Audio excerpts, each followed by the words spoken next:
My name is Denise, I'm 27 years old and I work for the National Health Service. I'm also a graduate. My grandparents are from Jamaica and they were immigrants, but I am British.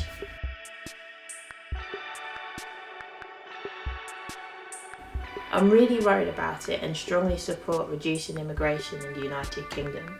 Some of my friends are really surprised about it because my grandparents were immigrants, but we live in a different world today. Back during the times of my grandparents, most immigrants who came over were from the Commonwealth countries and the numbers were quite small, and to a certain extent they were already integrated into the British culture.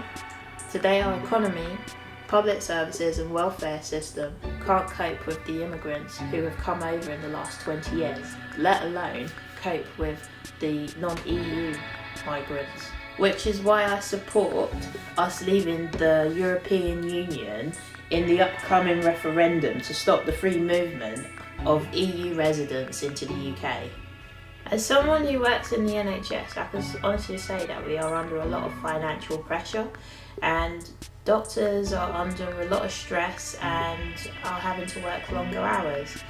At the moment, the NHS can barely cover services for its own population.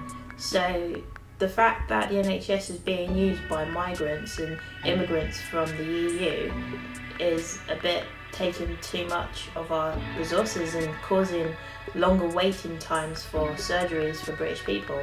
I don't think EU migrants should have the same access and priority over the NHS service than British people do, as it is British people who are facing the hardship of austerity and cuts to the NHS, education system, welfare system, that are the results of so many immigrants using the services.